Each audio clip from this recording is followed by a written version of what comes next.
আজ আমি করছি একটা রেসিপি। এটা হচ্ছে ভাঙর মাছ। তো এটার জন্য প্রথমে আমি মাছ নিয়েছি, মাছটাকে নুন হলুদ মাখিয়ে ভালো করে ভেজে নিয়েছি। আর আমি এখানে দিয়েছি তেলের মধ্যে বেগুন আর আলু, প্রথমে ভালো করে ভেজে নিয়েছি। আর ওর মধ্যে কালো জিরে ফোড়ন দিয়েছি। সর্ষের তেল দিয়ে রান্নাটা করছি। তো এটা ভালো করে এখন জিরে, ধনে, কাঁচা লঙ্কা আর দুটো শুকনো লঙ্কা দিয়েছি, সিজটা ফেলে দিয়ে ভালো করে আমি পেস্ট করে নিয়েছি।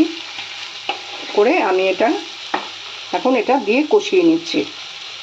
এটা অত্যন্ত সুস্বাদু একটা মাছ। শীতকালে তো এই মাছটা খুব ভালো হয়, মানে এখন শীতকাল, এখন খুব উঠছে বাজারে। আর এই মাছটা খুব সহজভাবেই রান্না করা যায়, কিন্তু খেতে খুব সুস্বাদু।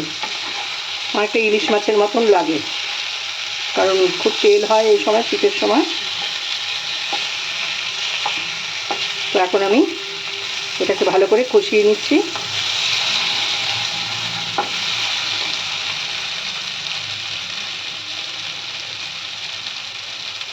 আমি এর মধ্যে কিছুটা নুন দিয়েছি।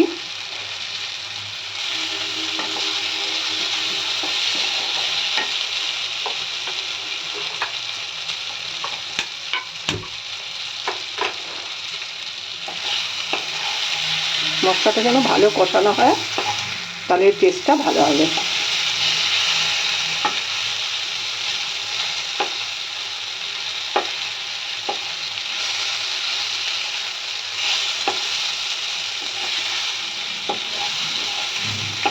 কাঁচা লঙ্কা কয়েকটা দিয়েছি পেশার সময়, ব্লেন্ডারে এটা ব্লেন্ড করে নিয়েছি।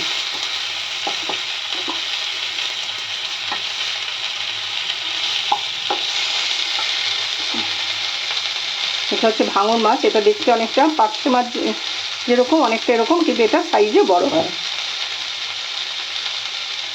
খেতে খুব ভালো।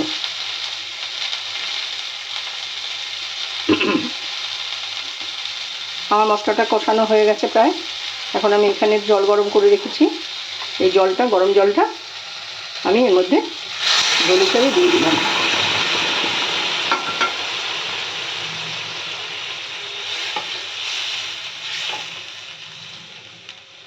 গরম জল দেওয়াতে তাড়াতাড়ি ফুটেও যাচ্ছে ঝোলটা।